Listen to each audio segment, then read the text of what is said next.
दोस्तों welcome to my channel. मेरे channel पे आपका स्वागत है, जहां हम आज जगन्नाथपुरी मंदिर के रहस्यों को उजागर करेंगे, जो भारत के सबसे पवित्र हिंदू तीर्थ स्थलों में से एक है और ये पूरी उड़ीसा में स्थित है। इस वीडियो में आपको मैं मंदिर के इतिहास, वास्तुकला के बारे में जो आकर्षक तथ्य हैं उनके बारे में बताऊंगा, जिससे आप मंत्रमुग्ध होने वाले हैं। अगर आप इतिहास या पौराणिक कथाओं के प्रति उत्साह रखते हैं तो आपको ये वीडियो बिल्कुल भी मिस नहीं करना चाहिए। तो आइए जगन्नाथपुरी मंदिर के रहस्य में एक साथ गोता लगाएं। जगन्नाथ मंदिर पुरी उड़ीसा भारत में स्थित एक महत्वपूर्ण हिंदू मंदिर माना जाता है। इसके महत्व के बारे में जानें तो यह मंदिर हिंदुओं के लिए 4 धाम यात्रा स्थलों में से एक है और भगवान जगन्नाथ, भगवान विष्णु का जो एक रूप है को समर्पित एक पवित्र मंदिर माना जाता है। यह हर साल लाखों भक्तों को आकर्षित करता है। यहाँ की मूर्तियों के बारे में बात करें तो मंदिर में पूजा की जाने वाली जो प्रमुख मूर्तियां हैं वो है भगवान जगन्नाथ, उनकी बहन देवी सुभद्रा और उनके बड़े भाई भगवान बलभद्र की। उन्हें भगवान श्री कृष्ण, बलराम और सुभद्रा के अवतारों के रूप में भी माना जाता है। जगन्नाथ मंदिर का वार्षिक रथ यात्रा विश्व में बहुत प्रसिद्ध है। इसमें देवताओं को विशाल रथों पर सड़कों के माध्यम से धार्मिक प्रक्रिया के साथ इस शानदार आयोजन को देखने के लिए दुनिया भर से भक्त एकत्रित होते हैं। बात करें इसमें वास्तुकला की तो मंदिर की जो वास्तुकला है वो कलिंगा शैली की है, जिसमें इसके पिरामिड आकार की टावर को पेशेवर पत्थरों की नक्काशीबद्धता की विशेषता होती है। मंदिर का समूह लगभग 4 लाख वर्ग फीट क्षेत्र में फैला हुआ है। माना जाता है कि मंदिर का मूल निर्माण 12वीं शताब्दी में पूर्वी गंगा वंश के राजा अनंत वर्मन चोड़गंग देव ने किया था। हालांकि सदियों से मंदिर पर कई बार पुनर्निर्माण और संशोधन किए गए। जगन्नाथ मंदिर समूह में कई अन्य मंदिर शामिल हैं, जैसे कि विमला मंदिर जो भगवती विमला को समर्पित है, आनंद बाजार जो खाद्य बाजार भी कहा जाता है, और रोषा लीला या महाप्रसाद के नाम से जाने जाने वाले रसोई घर, जहां देवताओं के लिए भोजन तैयार किया जाता है। मंदिर अपने प्रसाद के लिए काफी प्रसिद्ध है, जिसे महाप्रसाद के नाम से भी जाना जाता है। इसे पवित्र माना जाता है और भक्त मानते हैं कि महाप्रसाद का सेवन आत्मा को शुद्ध करता है। महाप्रसाद मंदिर के रसोई घर में तैयार किया जाता है और इसे देवताओं को समर्पित करने के बाद भक्तों में वितरित किया जाता है। जगन्नाथ मंदिर में कुछ प्रवेश प्रतिबंधित है। गैर हिंदू व्यक्तियों को मंदिर परिसर में प्रवेश नहीं करने दिया जाता और हिंदू भक्तों को भी नियम और विधियों का पालन करना पड़ता है, जैसे उचित वस्त्र पहनना, और मंदिर में अंदर बहुत सारी ऐसी वस्तुएं हैं जो प्रतिबंधित है, जैसे कि इलेक्ट्रॉनिक्स में आप कैमरा, मोबाइल वगैरह भी वहाँ पे नहीं ले जा सकते। नव कलेवर एक अद्वितीय रीति है जो लगभग 12 से 19 वर्षों में एक बार होती है, जब भगवान जगन्नाथ, बलभद्र और सुभद्रा और सुदर्शन की लकड़ी की मूर्तियों को नई मूर्तियों में बदला जाता है। यह एक महत्वपूर्ण घटना मानी जाती है और बहुत से भक्त इसे देखने आते हैं। पौराणिक मान्यताओं के अनुसार जब भगवान कृष्ण का जन्म मानव के रूप में हुआ था, तो ऐसे में एक मानव का जन्म हुआ है तो मृत्यु भी अवश्य होनी है। ऐसे में जब भगवान कृष्ण की तीर लगने के कारण नदी किनारे मृत्यु हुई तो पांडवों ने विधित्व तरीके से उनका देह संस्कार किया था।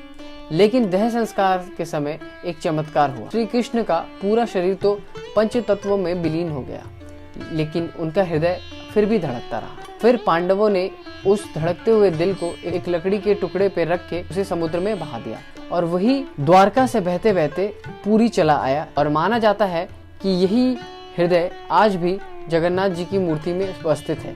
माना जाता है कि श्री कृष्ण के हृदय को ब्रह्म पदार्थ कहा जाता है। ऐसे में परंपरा के अनुसार हर 12 साल में जगन्नाथ जी की मूर्ति परिवर्तित की जाती है, जो बहुत सारे नियमों का पालन किया जाता है। ऐसे में ब्रह्म पदार्थ की नई मूर्तियों में लगा दिया जाता है। नई मूर्ति में ब्रह्म पदार्थ लगाते समय आसपास की जगह को अंधेरा कर दिया जाता है। इसके साथ जो पंडित इस कार्य को करता है उसकी आंखों में भी पट्टी बांध दी जाती है।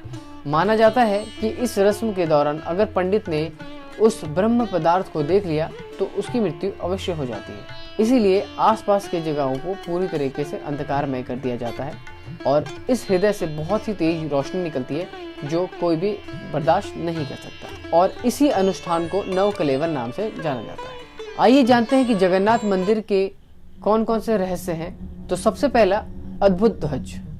मंदिर की शिखर पर लहराता ध्वज नील चक्र के रूप में जाना जाता है। जगन्नाथ मंदिर के ध्वज के बारे में एक रोचक तथ्य यह है कि इसे रोजाना बदला जाता है, जिसे नील चक्र कहा जाता है। यह ध्वज विशेष कपड़े से बना होता है जिसे पताश कहा जाता है और यह अर्धवृत्ताकार होता है। मान्यता है कि ध्वज को रोजाना बदलने से मंदिर और भक्तों को सौभाग्य और समृद्धि प्राप्त होती है। ध्वज के बदलने की प्रक्रिया को पवित्र माना जाता है और इसे एक निर्धारित पुजारी या सेवक द्वारा किया जाता है। मंदिर के शिखर पर लहराते ध्वज को जगन्नाथ भगवान की दिव्य उपस्थिति का महत्वपूर्ण प्रतीक माना जाता है। पूरी मंदिर में ध्वज का झूलना वायु की विपरीत दिशा में होता है। मतलब कि अगर वायु एक डायरेक्शन में बह रही है तो बाकी सारे जो ध्वज हैं वो एक डायरेक्शन में लहरा रहे होंगे, लेकिन पूरी मंदिर का जो ध्वज है वो ठीक उसकी विपरीत दिशा में लहराता है। पॉइंट नंबर 2, मंदिर के शिखर पे एक सुदर्शन चक्र भी है, जिसे आप किसी भी दिशा से देखें तो लगता है कि चक्र का मुंह आपकी तरफ ही है। यह भी एक अद्भुत बात है इस मंदिर। पॉइंट नंबर 3, गायब हो जाने वाली छाया। मान्यता है कि मंदिर की मुख्य शिखर किसी भी समय, दिन के किसी भी समय छाया नहीं डालती है, चाहे सूर्य की स्थिति जैसी भी हो। यह रहस्यमय घटना अनेकों दर्शकों को और शोधकर्ताओं को हैरान कर चुकी। पॉइंट नंबर 4, मंदिर के रसोई घर को आनंद बाजार कहा जाता है, जहाँ रोजाना बहुत बड़ी मात्रा में भोजन बनाया जाता है। यहाँ रहस्यमय बात है कि इस रसोई घर में कभी भी खाने के बर्तन टूटते नहीं है, चाहे वे किसी भी प्रकार के भारी धातु या हल्के धातु का बना हुआ हो। और इस प्रसाद को मिट्टी के 9 बर्तन में लकड़ी पे ही पकाया जाता है, वो भी 9 बर्तनों को एक के ऊपर एक रख के। और ताज्जुब की बात यह है कि सबसे ऊपर जो रखा हुआ बर्तन है उसमें सबसे पहले खाना पकता है और उसके बाद उसके नीचे नीचे नीचे इस तरीके से खाना पकता है, जो अपने आप में ही एक हैरान करने वाली बात है। पॉइंट नंबर 5, समुद्री यात्रा। जगन्नाथ मंदिर की मूर्तियों को नव कलेवर या नए वेश में बदलने की रस्म होती है। इसमें मूर्तियों को समुद्री यात्रा पर ले जाया जाता है, लेकिन यह रहस्यमय है कि समुद्री यात्रा के दौरान समुद्र का पानी मूर्तियों को कभी भी नहीं छूता है।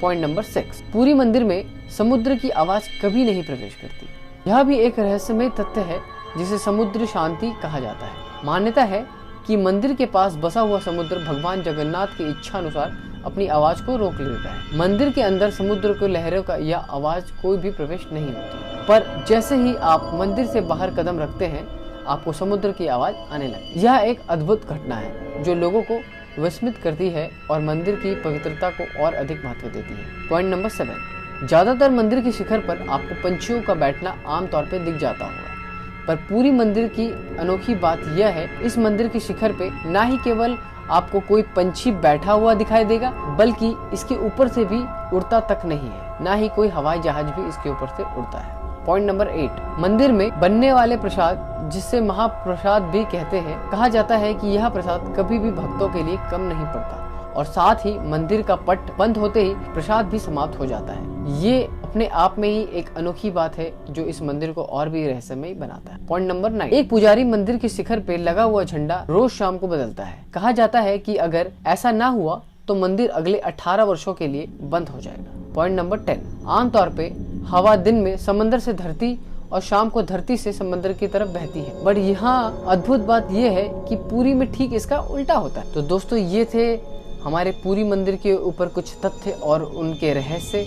उम्मीद है आप लोगों को ये वीडियो और ये तथ्य और ये रहस्य पसंद आए होंगे।